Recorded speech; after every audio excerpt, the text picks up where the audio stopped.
ZYX-Thera adjusted the neural interface connecting his consciousness to the ship's targeting systems. The cold metal of his spacecraft hummed around him as he approached the orbital station designated as Target Zone 7. For 300 cycles, he had been the consortium's most efficient killer. No target had ever survived his attention. No species had ever presented a challenge worthy of his enhanced capabilities. The Vortak assassin's forearms moved with practiced precision across the control panels. His main eyes focused on the tactical display while his auxiliary visual organs scanned for potential threats.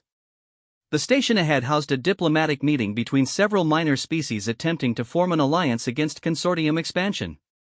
Such meetings were not tolerated.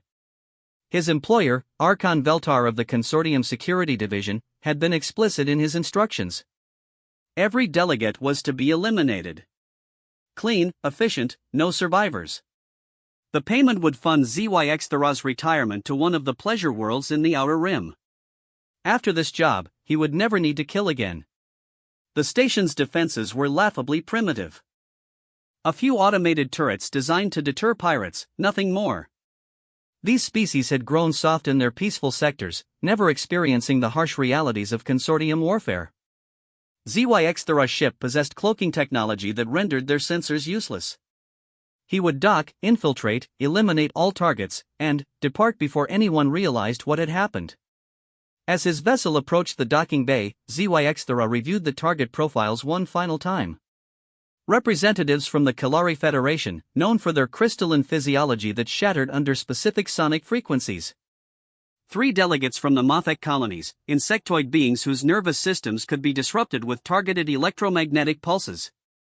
A pair of Rigelian merchants whose reptilian biology made them vulnerable to temperature manipulation. And, then, there was the human. ZYX-Thera paused at the final profile. The entry was sparse, almost insulting in its brevity. Species designation, human. Origin, Sol system, 3rd planet. Classification, carbon-based bipedal mammalian. Threat assessment, minimal. Recommended elimination method, standard projectile weapon or toxin deployment. The assassin's mandibles clicked in what passed for amusement among his kind. Humans were a recent addition to the galactic community. Their homeworld had only achieved faster-than-light travel within the last 50 standard years. They possessed no advanced weaponry, no psychic abilities, no notable physical enhancements. They were, according to all available intelligence, utterly unremarkable. ZYX-Thera had encountered dozens of species throughout his career. Each had their strengths and weaknesses, their unique adaptations that required specific approaches. The crystalline Kalari could regenerate from fragments but shattered completely under certain frequencies. The gaseous Nephilim could phase through solid matter but dissipated in electromagnetic fields. The machine hybrid Signants processed information at superhuman speeds but could be overloaded with paradoxical data streams. Humans, by contrast, seemed to possess no special abilities whatsoever. They were neither the strongest nor the fastest species he had encountered.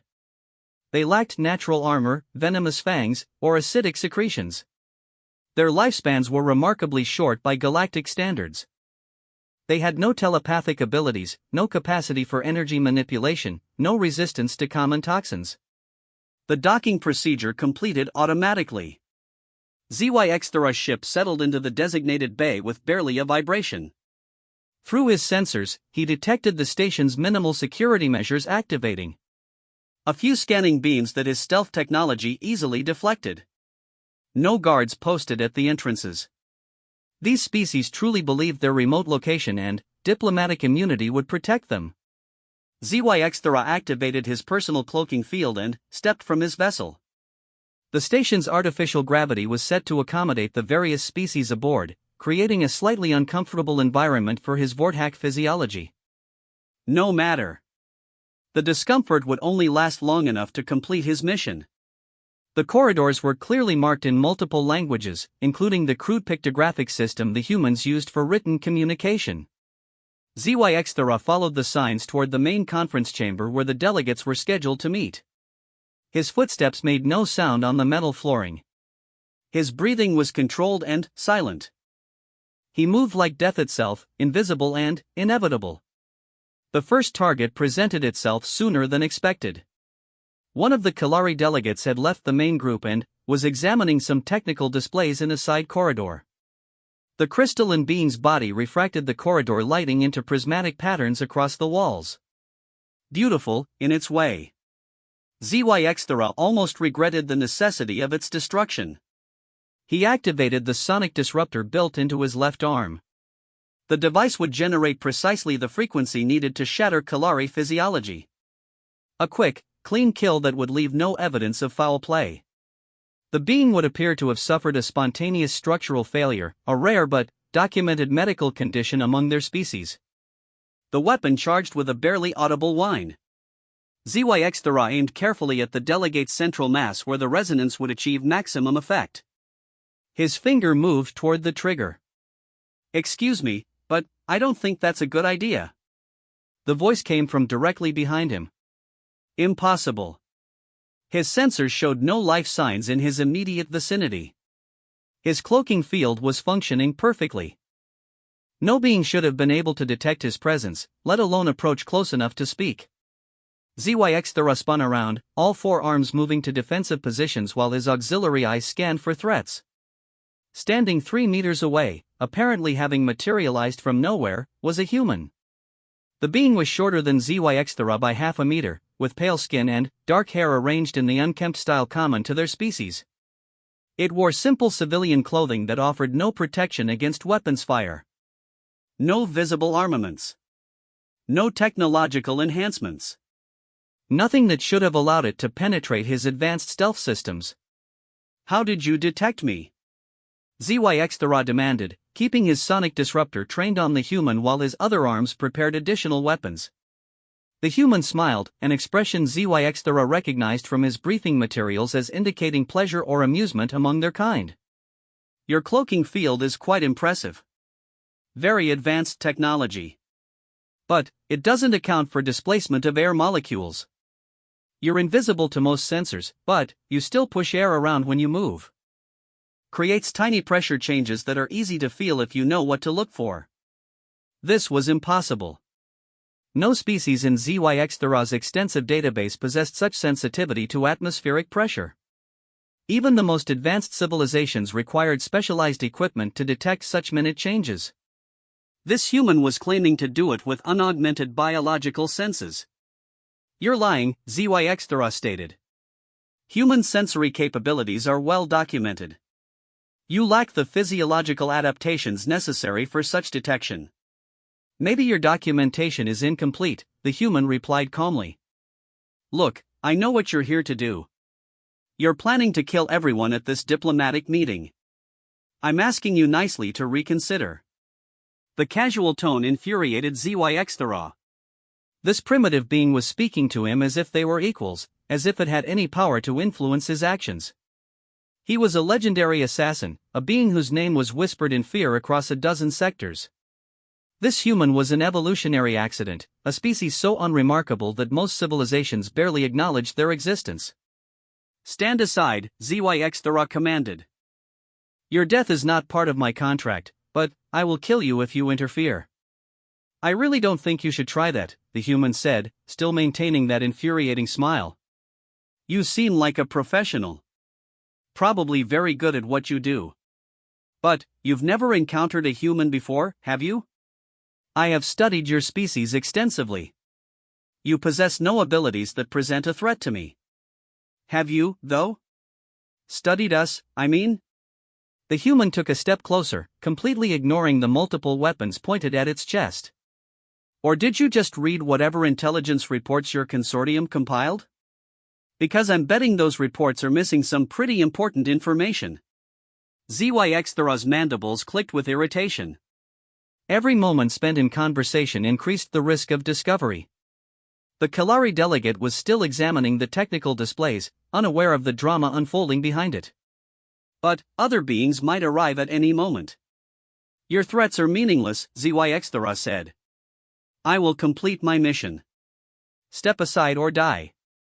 "Threats?" The human laughed, a sound that somehow managed to convey both amusement and something darker. "I'm not threatening you. I'm trying to help you. See, the thing about humans is that we're really good at killing things. We've been doing it for our entire evolutionary history. We killed everything on our home planet that was bigger, stronger, faster, or more dangerous than us.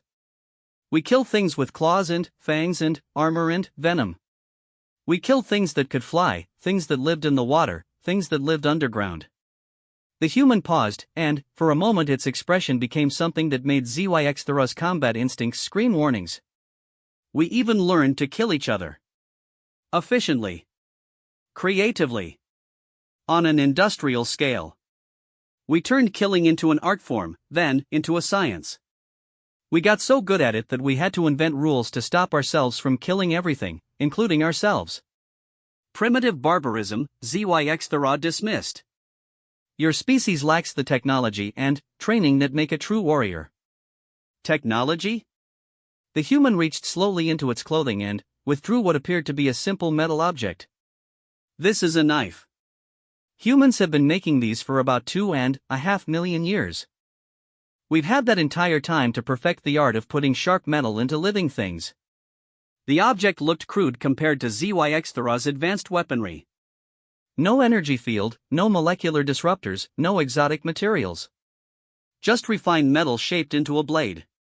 And, yet something about the way the human held it, the casual familiarity of the grip, made ZYX-Thera reassess his threat evaluation. You think that primitive tool can penetrate my armor? ZYX-Thera's exoskeleton was designed to withstand military-grade energy weapons. The idea that a simple blade could pose a threat was laughable. Armor always has joints, the human observed. Always has weak points. And, this knife? It's made from steel that was folded and refolded and heated and cooled thousands of times. It's sharp enough to split individual molecules. More importantly, I know exactly where to put it. You are delusional if you believe the human moved. ZYX-Thera's enhanced reflexes, the product of genetic modification and technological augmentation, activated instantly. Time seemed to slow as his combat protocols engaged. He could track individual photons as they moved through the air. He could see the minute muscle contractions in his opponent's limbs.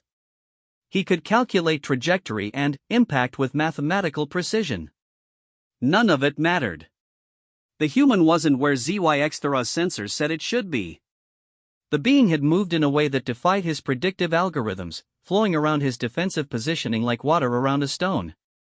The knife, that primitive piece of metal, found one of the microscopic gaps between his armor plates and slid through his exoskeleton as if it were paper. Pain exploded through ZYX-Thera's nervous system as the blade found nerve clusters he hadn't even known were vulnerable.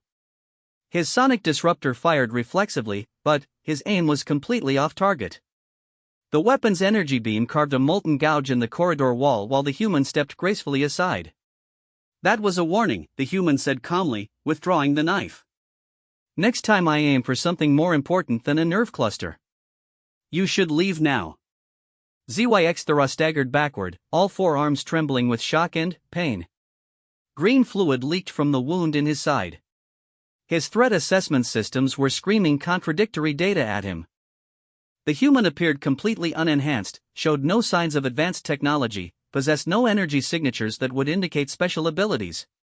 And, yet it had just moved faster than his enhanced reflexes could track and struck him with surgical precision through armor that should have been impenetrable. Impossible, he whispered. My scans show no enhancements, no augmentations. Your unmodified baseline genetics.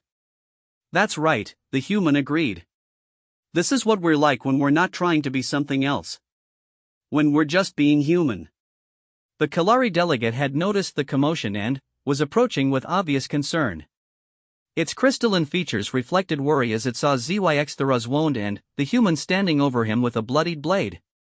Marcus, what's happening? The delegate asked in accented Standard Galactic.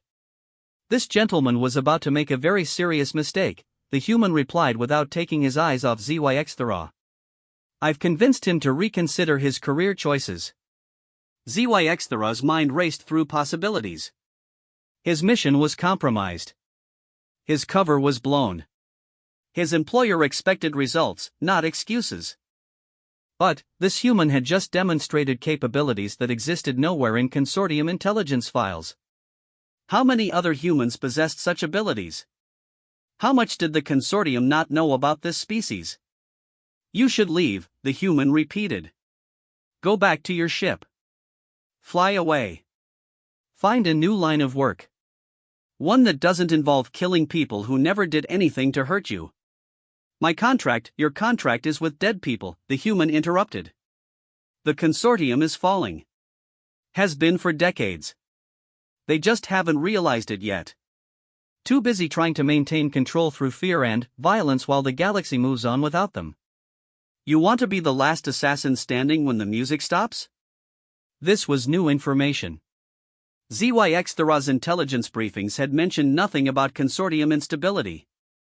His employer had seemed confident and well-funded.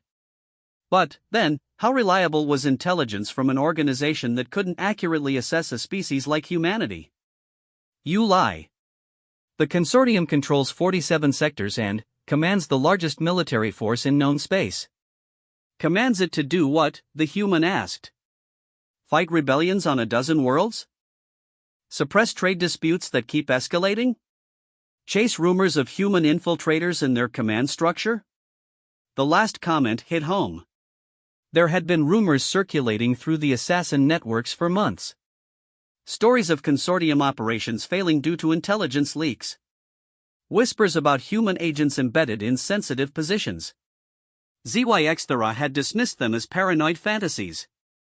Humans have been in space for 50 standard years, he protested. You lack the experience and infrastructure for such operations. 50 years of official contact, the human corrected. We've been listening to your communications for over a century. Learning your languages, studying your cultures, mapping your trade routes. We've been preparing. The implications crashed over ZYX-Thera like a tsunami. If the humans had been conducting covert observations for that long, then everything the consortium thought it knew about them was wrong. Their apparent primitive status could be an elaborate deception.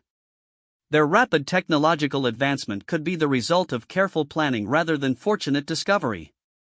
What are you? ZYX-Thera asked. We're the species that figured out how to kill everything on our planet and, then, decided to reach for the stars instead, the human replied. We're the beings that looked at a hostile universe full of things trying to kill us and said not today. We're humanity. And, we've been watching you for a very long time. The corridor suddenly felt much smaller and more dangerous than it had moments before.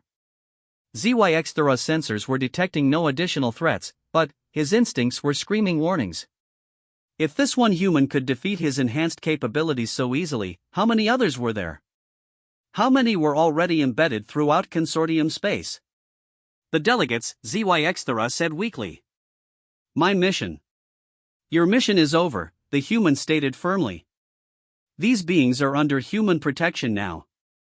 Any attempt to harm them will be considered an act of war against our species. I don't think your consortium wants that particular conflict. You threaten war over diplomatic representatives from minor species? We're not threatening anything. We're stating a fact. These representatives asked for our help because they were afraid of exactly this kind of assassination attempt.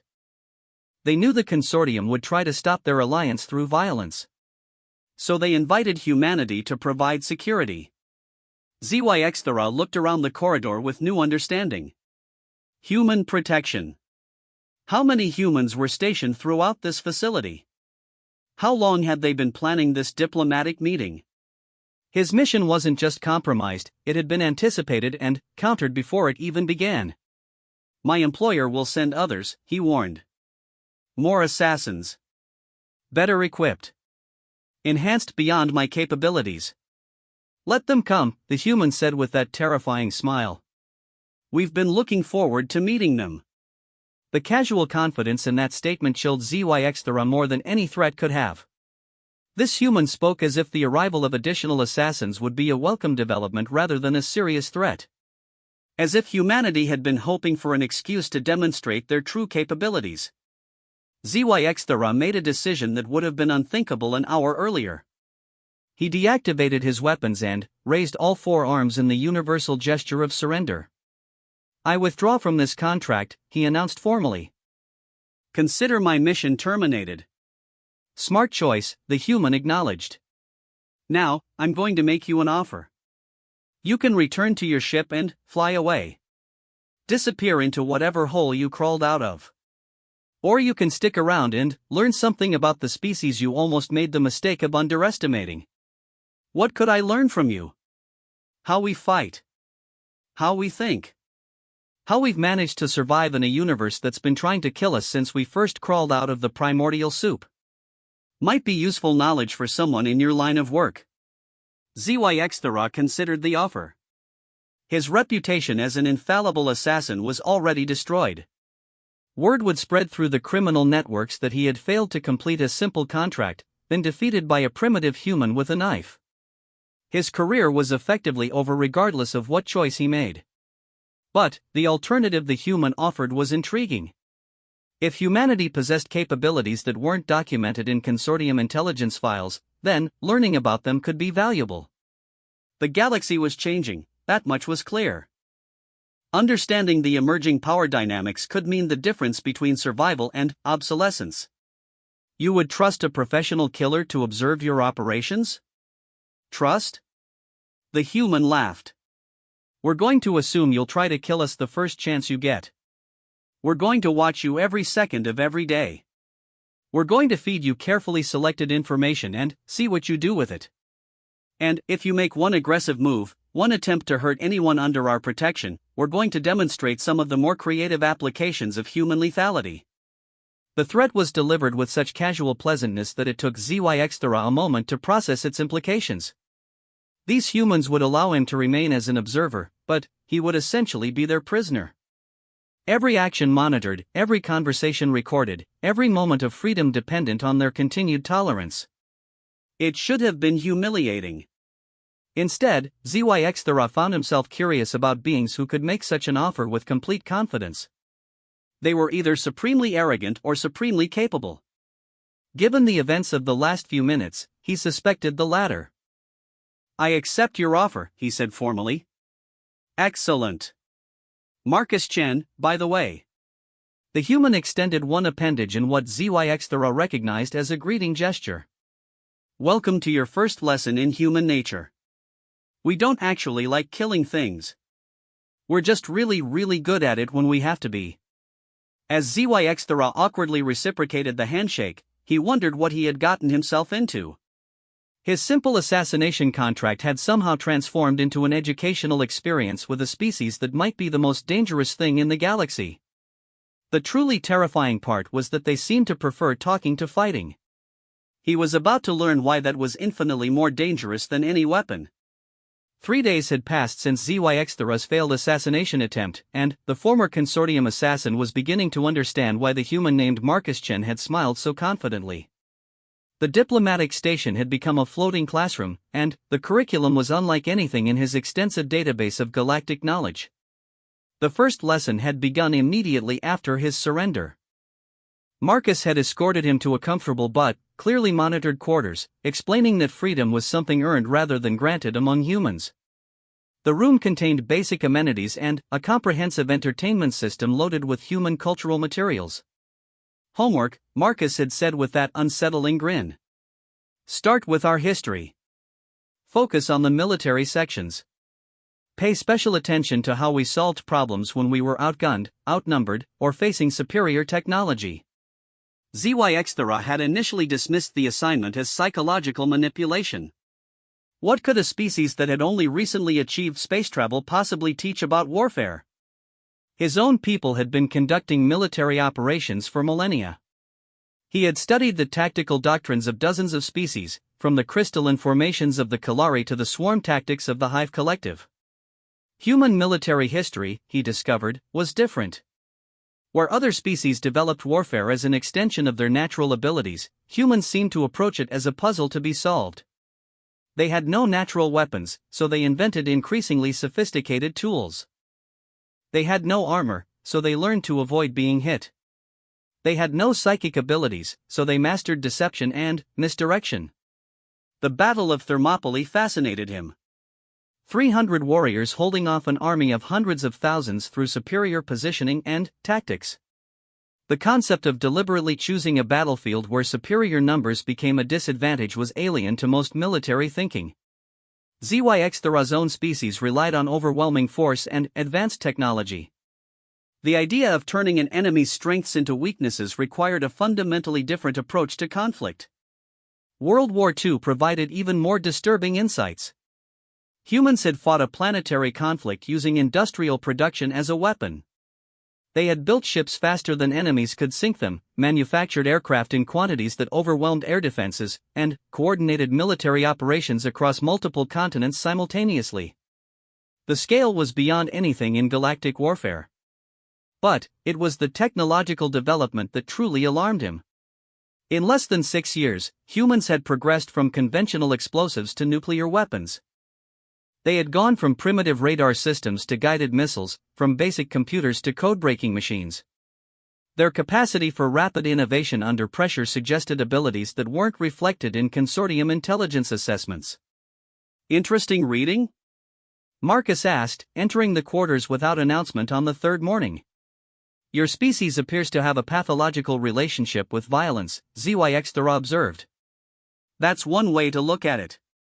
Another way is that we're very good at solving problems that other people create for us. Marcus settled into a chair across from the assassin. Ready for your first field lesson? Field lesson? We're taking a tour of the station. You're going to meet the beings you were hired to kill and learn why the consortium wanted them dead. Should be educational. ZYX-Thera followed the human through corridors that had taken on a completely different character since his failed mission. What he had initially perceived as minimal security now revealed itself as something far more sophisticated. Sensors that appeared to be simple environmental monitors tracked movement patterns with military precision. Maintenance panels concealed weapon emplacements. Even the artificial gravity systems could apparently be modified to create tactical advantages. How long has humanity been preparing for this? ZYX-Thera asked. Define this, Marcus replied. If you mean the diplomatic meeting, about 18 months. If you mean contact with galactic civilization, about a century. If you mean preparing for war, well, that's been our primary occupation for the last few thousand years. They encountered the first delegate in the station's main conference room. Ambassador Keleth of the Kalari Federation was examining holographic displays showing trade route data. The crystalline being's body reflected the projection colors in beautiful prismatic patterns across the chamber walls. Ambassador, Marcus said respectfully. I'd like you to meet our observer. This is ZYX-Thera, the assassin who was sent to kill you. Keleth's crystalline features shifted in what ZYX-Thera recognized as surprise. The being from the corridor incident? I thought he had departed. He's decided to learn about the people he was hired to murder, Marcus explained cheerfully. Seemed like the educational opportunity of a lifetime. The casual introduction of a professional killer to his intended victim was so absurd that ZYX-Thera found himself speechless. In any other context, such a meeting would result in violence or formal diplomatic protests. Here, Ambassador Keleth simply nodded acknowledgement and returned to his data analysis. Ambassador Keleth represents 17 crystal-based civilizations in the Outer Rim, Marcus continued conversationally. They've been trying to establish independent trade relationships for decades, but the consortium keeps interfering with their shipping. Mysterious pirates, navigation hazards, bureaucratic complications. You know how it works. The consortium maintains order and stability, ZYX-Thera stated reflexively. Independent trade alliances create economic chaos. For whom? Keleth asked without looking up from his displays. Consortium shipping rates have increased 40% in the last 5 standard years. Their customs procedures require bribes that exceed the value of most cargo shipments. Meanwhile, human traders offer competitive rates and guarantee delivery schedules. Humans lack the infrastructure for large-scale shipping operations. Do they? Keleth gestured to his holographic displays. These projections show human cargo vessels arriving at rim colonies ahead of schedule and under budget. Their shipping containers use standardized interfaces that work with any port facility. Their crews speak local languages and understand cultural sensitivities. ZYX studied the data with growing unease. The shipping statistics showed human operations achieving efficiency ratings that exceeded even the most advanced consortium logistics networks. Their vessels appeared to be using jump technologies that shouldn't exist in human space.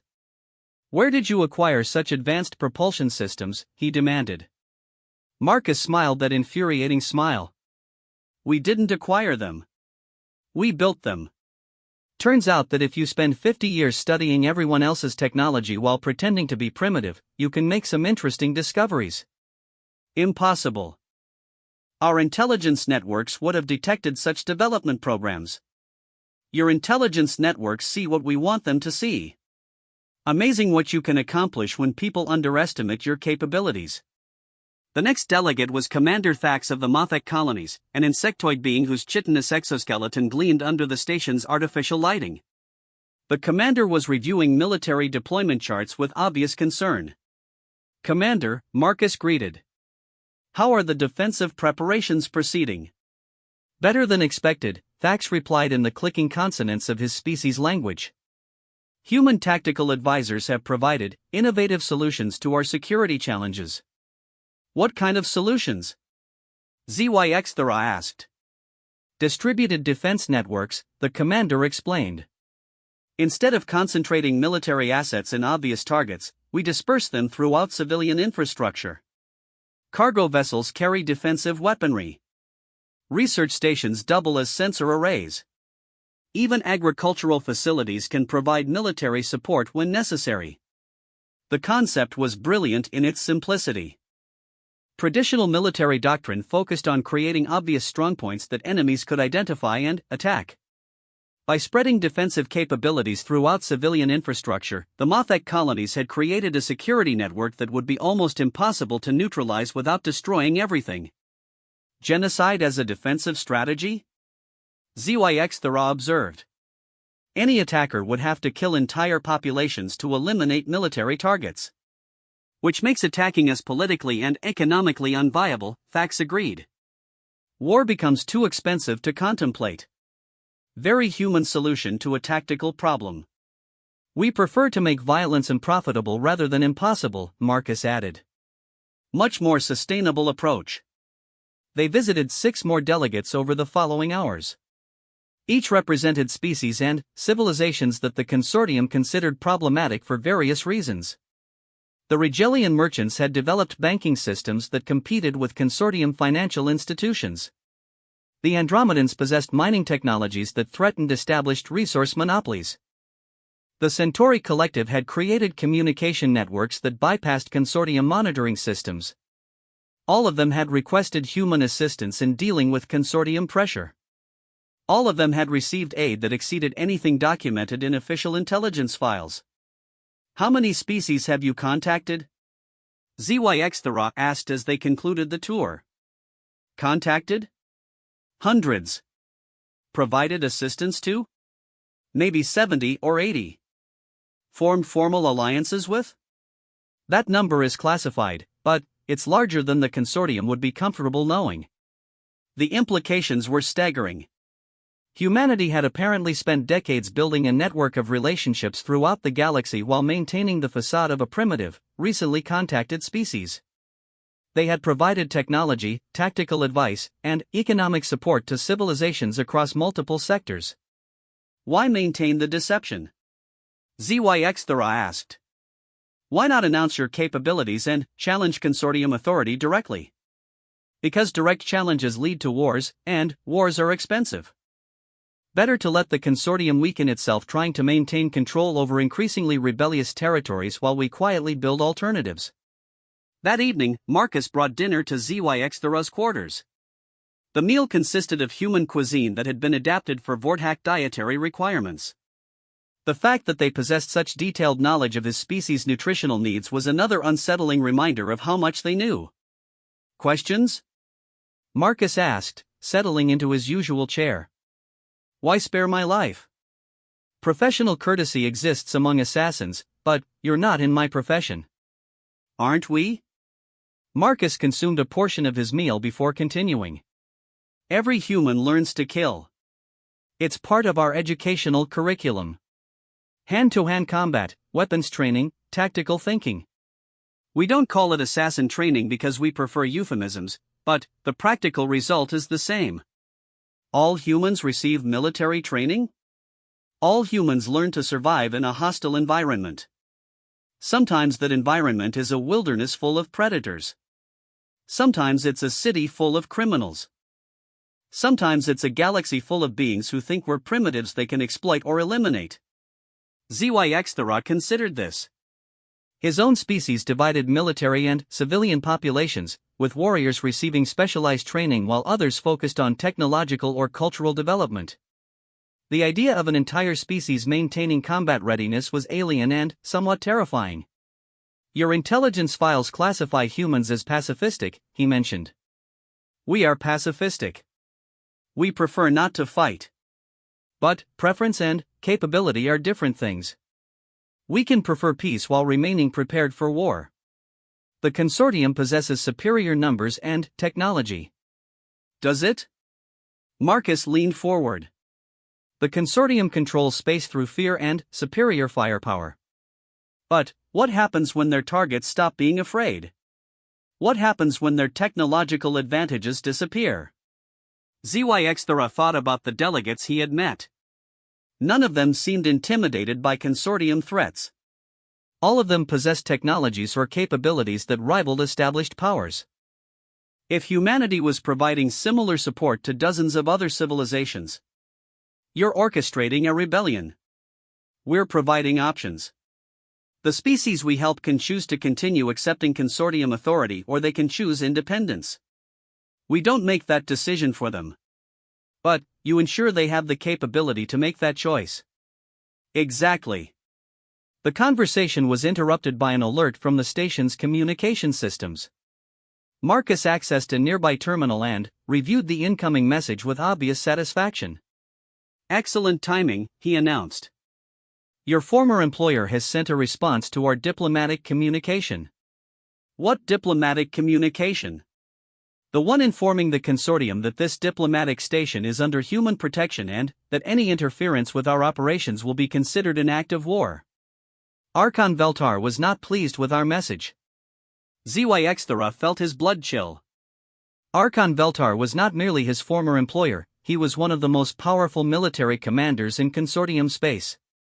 His response to human threats would likely involve the deployment of significant military assets. You're provoking a war with the consortium. Or clarifying the consequences of continued aggression. There's a difference. The message from Veltar was concise and predictably arrogant.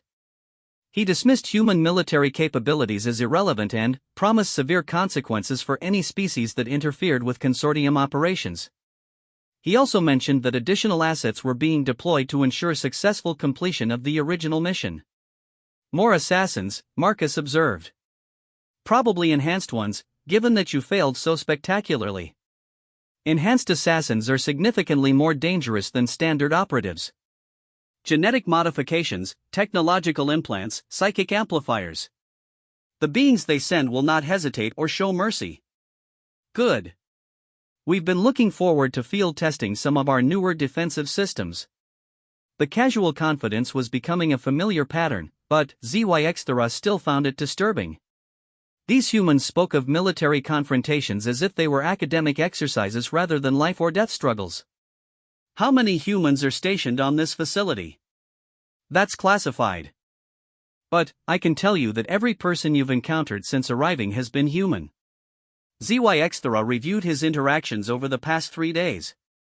The station personnel he had seen included technicians, security guards, service staff, and what appeared to be civilian observers. If Marcus was telling the truth, then dozens of humans had been maintaining perfect disguises as members of other species. Holographic projections? Genetic modification, surgical alteration, behavioral training. We're very good at becoming other people when necessary. The revelation was deeply unsettling. If humans could so completely disguise themselves as other species, then their infiltration capabilities were beyond anything in ZYX experience. How many human agents were operating throughout consortium space? How much of what the consortium believed about galactic affairs was actually human manipulation?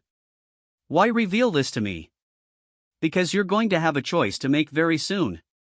Your former colleagues are coming to kill everyone on this station. You can try to help them, try to stay neutral, or you can help us stop them. What incentive do I have to betray my own profession? Marcus gestured to the entertainment terminal displaying human historical records. Remember the Battle of Stalingrad? German forces surrounded and besieged a city for months. Brutal fighting, massive casualties on both sides. But the defenders never surrendered because they understood something important. Which was: sometimes you fight not because you can win, but because the alternative is worse than death. ZYX studied the human's expression. Marcus was no longer smiling. His features held a resolve that reminded the assassin of his readings about human warfare. These beings could be pleasant and diplomatic, but underneath lay something that had survived millions of years of evolutionary pressure. You believe the consortium represents an existential threat to galactic civilization. I believe the consortium represents an existential threat to freedom. And humans have a pathological aversion to slavery, whether our own or anyone else's. The conversation was interrupted by proximity alarms. The station's defense systems had detected approaching vessels. Multiple ships, moving in formation, broadcasting consortium military identification codes. Your former colleagues have arrived, Marcus announced cheerfully. Time for your final examination. As they moved toward the command center, ZYX realized that his simple assassination contract had evolved into something far more significant.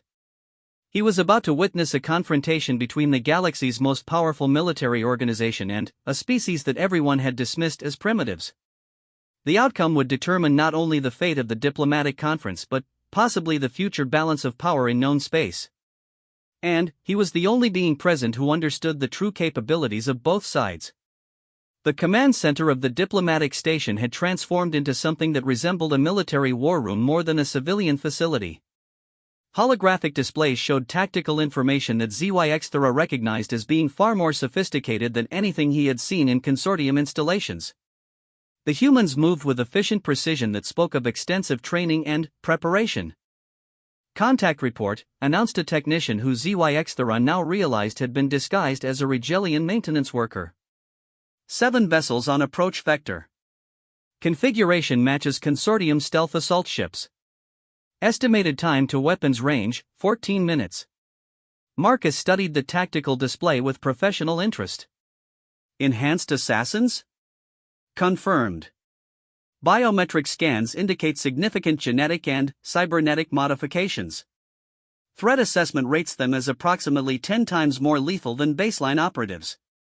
Outstanding. Deploy countermeasures according to Protocol 7. ZYX watched the preparations with growing amazement. Weapon systems that had been concealed throughout the station activated and revealed themselves. The simple diplomatic facility had been an elaborate deception hiding one of the most sophisticated defense platforms he had ever encountered. This was never a diplomatic station, he realized. Of course it was, Marcus replied. We conducted genuine diplomatic negotiations with 7 species representatives.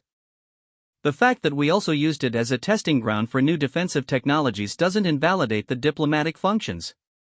You expected the consortium to send assassins. We hoped they would. We've been trying to get their attention for months. Finally, provoked a response worthy of study.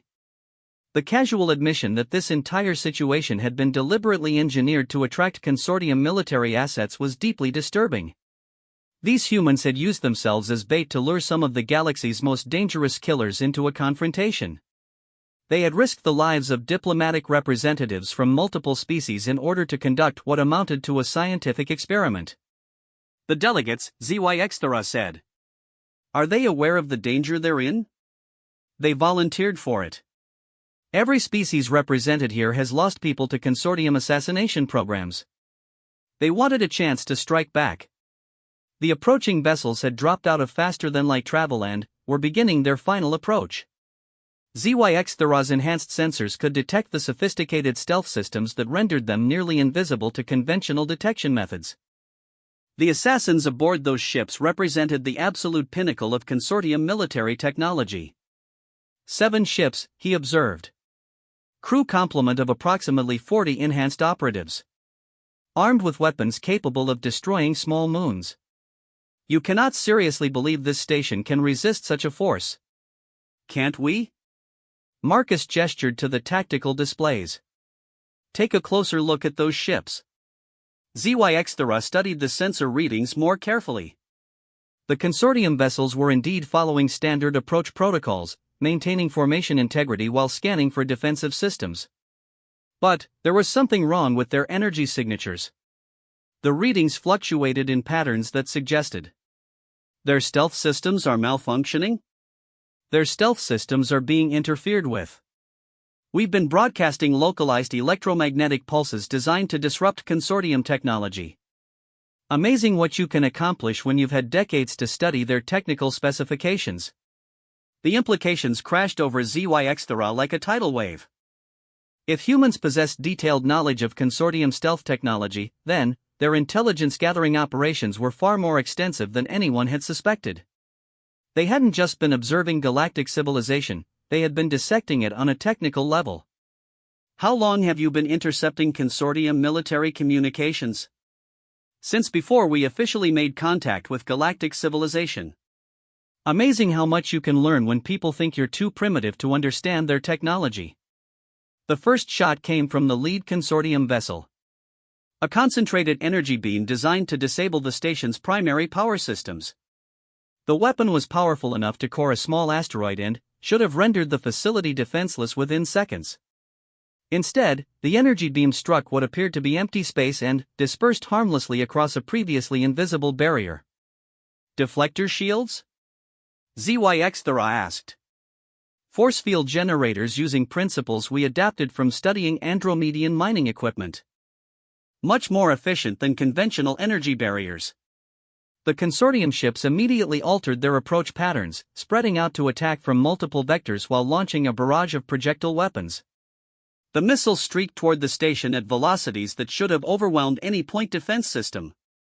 They never reached their target. Defensive turrets that had been concealed as communication arrays emerged from their hiding places and began tracking incoming threats. But, instead of the energy weapons ZYX-Thera expected, they fired projectiles of their own.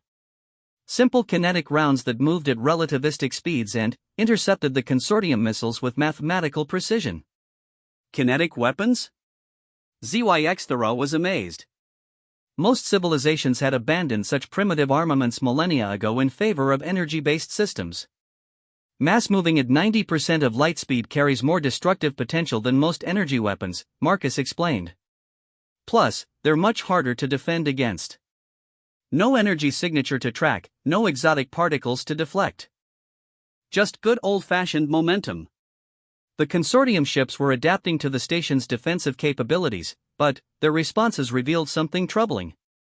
Every countermeasure they attempted seemed to be anticipated. Their tactical movements followed patterns that the humans had clearly studied and prepared for. They're being predictable, ZYX-Thera observed. They're following standard consortium assault doctrine. Formation 7 Alpha with modifications for hardened targets.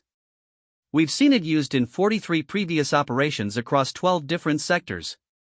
How could you have observed so many military operations? We've been everywhere, watching everything, for a very long time. The galaxy is full of humans pretending to be other species. Some of them have been embedded in consortium military units for decades. The revelation was staggering. Human intelligence operations weren't just extensive, they were comprehensive. If they had agents embedded in consortium military units, then no operation was secure from observation and analysis. One of the consortium ships broke formation and attempted a boarding approach. Enhanced assassins would soon be attempting to penetrate the station's hull and eliminate all inhabitants through direct assault. It was a tactic that had proved effective against dozens of previous targets. Boarding party incoming, announced the disguised technician. Estimate 20 enhanced operatives with full combat modifications. Deploy reception committee, Marcus ordered. ZYX-Thera watched in fascination as the station's interior configuration began changing. Corridors that had appeared fixed were actually modular, capable of being rearranged to create defensive choke points. Gravity fields shifted to create disorienting obstacles for boarders. Atmospheric composition altered to reduce the effectiveness of enhanced respiratory systems. The entire station is a trap, he realized. The entire station is an adaptive defense system. We built it specifically to deal with enhanced assassins. Every corridor is monitored, every room can be sealed, every system can be weaponized if necessary. The first boarding pod struck the station's hull and deployed cutting beams to create an entry point.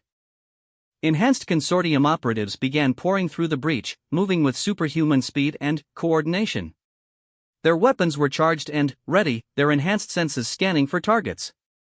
They encountered their first surprise immediately. The corridor they entered was filled with a dense fog that interfered with their enhanced vision systems. The atmosphere contained chemical compounds that overwhelmed their modified olfactory organs. The floor surface had been treated with substances that provided no traction for their specialized equipment. But the enhanced assassins adapted quickly, switching to alternative sensor modes and adjusting their movement patterns. They pressed forward through the disorienting environment, weapons ready to eliminate any resistance. The resistance they encountered was unlike anything in their experience. The first human they met appeared to be an unarmed civilian, someone who had been caught in the wrong place when the attack began. The assassin leading the boarding party raised his weapon to eliminate the potential witness. He never completed the action. The civilian moved with fluid grace that avoided the assassin's enhanced reflexes, closed distance that should have been impossible to cover, and delivered strikes that found weak points in military-grade armor. Within seconds, the most dangerous killer in consortium service was unconscious on the deck. How? ZYX-Thera breathed. Training, Marcus replied simply. Every human aboard this station has spent years learning how to fight enhanced opponents. We studied consortium modification techniques, identified their weaknesses, and developed countermeasures. The boarding party pressed deeper into the station, but their numerical advantage was rapidly eroding. Each human they encountered seemed to possess combat capabilities that rivaled or exceeded their own enhanced abilities. Weapons designed to penetrate advanced armor proved ineffective. Tactics that had conquered dozens of species failed completely. Worse, the humans weren't just defending. They were systematically capturing enhanced assassins alive, using non-lethal techniques to subdue opponents who should have been impossible to defeat without killing them.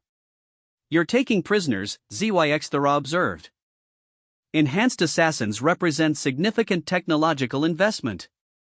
The modification procedures, the training, the equipment. We want to study all of it. For what purpose? To understand how the consortium creates such operatives. And to develop countermeasures for the enhancement technologies. The tactical display showed the boarding action concluding with disturbing efficiency. 19 enhanced assassins had been captured. One had been killed when his cybernetic implants overloaded during attempted extraction. 0 humans had been seriously injured. The remaining consortium ships were pulling back from the station, their commanders apparently recognizing that the operation had failed catastrophically. But their withdrawal was being monitored and tracked by sensor systems that revealed more about human technological capabilities. Long-range tracking sensors? ZYX-Thera asked. We want to know where they go, what they report, how they respond to this failure. Intelligence gathering is more valuable than destruction. The consortium will respond with overwhelming force. Capital ships, fleet actions, orbital bombardment.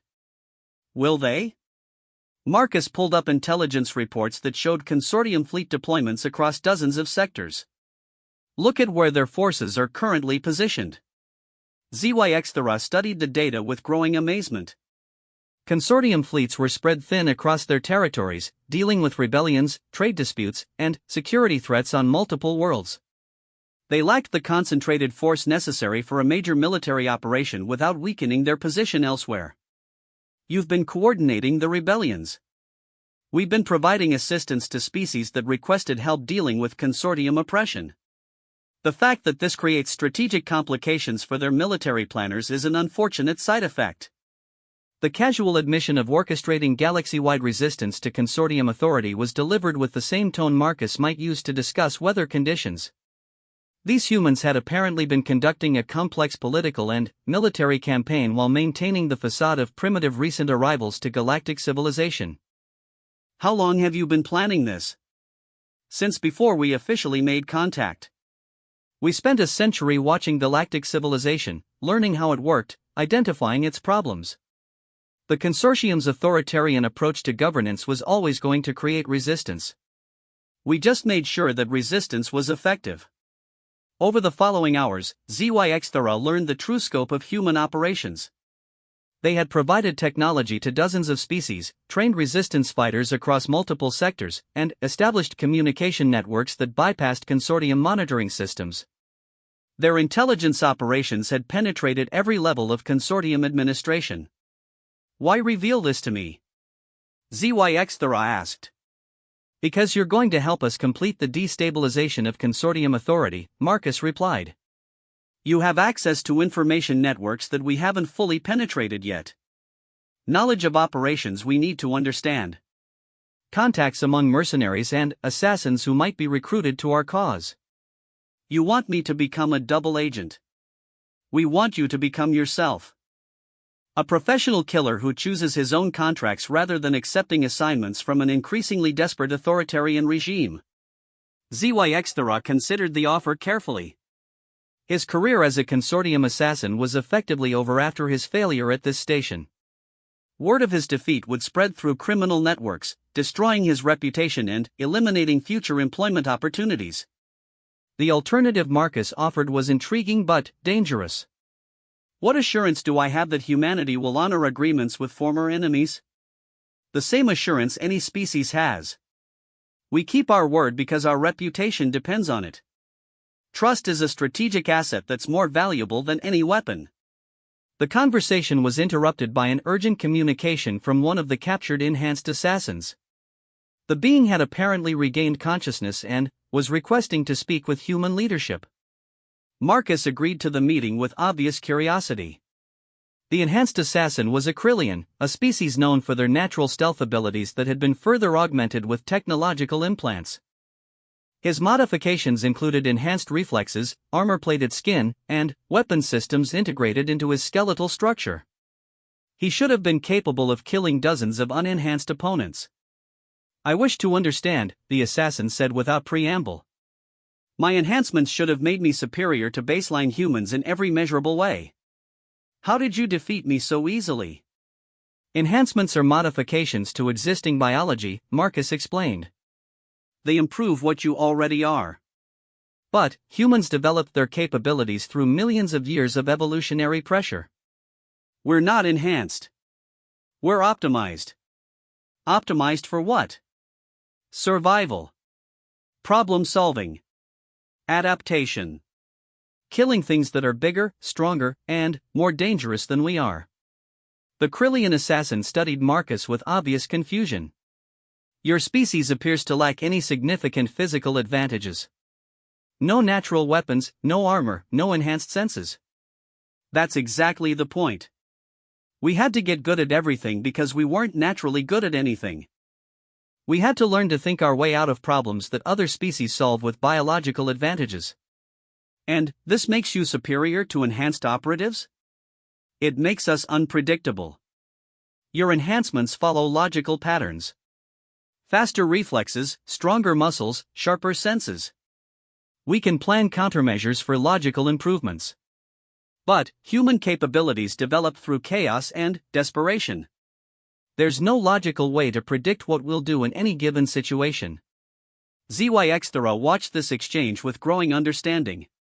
Human military capabilities weren't based on superior technology or genetic modification.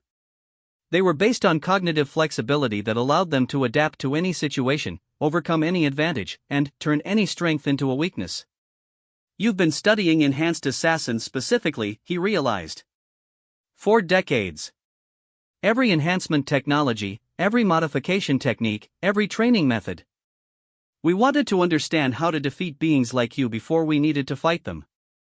And now you're offering to teach me how to fight other enhanced operatives. We're offering to teach you how to think like a human.